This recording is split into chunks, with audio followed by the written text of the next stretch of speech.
Sunday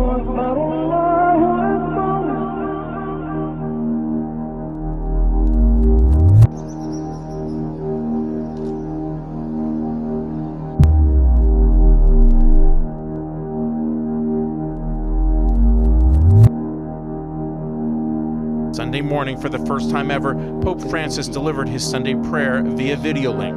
He admitted to feeling caged. The world as we know it's about to change forever.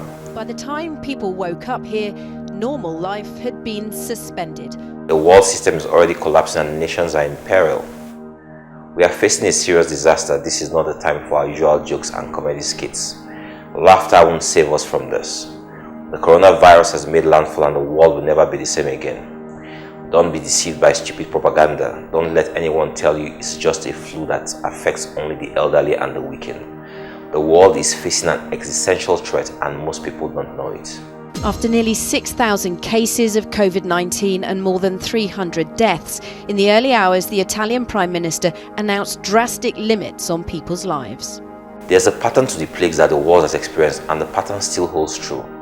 In 1720, the Great Plague of Marseille killed 100,000 people in Marseille.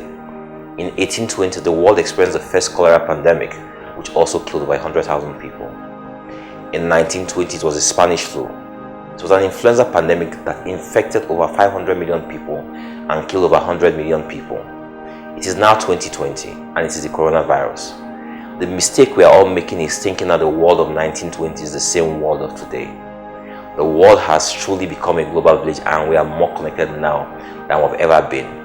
Now that we have tests out and get a better handle, but clearly I'm concerned about community spread. You have to realistically be concerned about community spread. The coronavirus is already in over 60 countries in a 3-month period, but beyond the infection spread and the fatality count, the world system we know now might just disappear before the year runs out. The coronavirus is about to impact the global economy like nothing ever imagined. And anytime there's uncertainty in the market, that's typically when the market really reacts. And we are at unprecedented, uncertain times. Countries and companies will go bankrupt. Manufacturing lines will shut down. Supply lines will disappear. And long queues for essential commodities will appear everywhere. Nigeria is already affected. Ships laden with Nigerian oil are stranded with no buyers in sight. And it will get worse. The Senate just approved a nonsensical loan package that doesn't address our current realities in any way. In the next 4 months, when it is clear that most nations are in peril, it will be difficult to get any loans, especially for foolish projects. We're a mono economy, dependent mostly on oil, even though this administration touts all sorts of numbers suggesting that we have diversified. This is the litmus test for the Buhari administration. This will have been the opportunity for our farms to feed Africa, if not the world. But unfortunately, armed herdsmen have scared people away from farming. Saudi Arabia yesterday started an oil war that will redefine world economics. The weak will be consumed, the rich will become poor, and the poor will eat the rich. At a time like this, our country needs the best hands to pilot our affairs and not the clannish approach to governance that we currently have.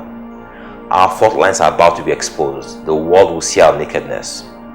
A new world order beckons to the called, faithful and brave. This is not a message of doom, but a message that says, prepare, because the earth can no longer stomach the wickedness of man and evil that freely roams the earth. The $1 million question is obviously, what can we do to avert this? Stay tuned.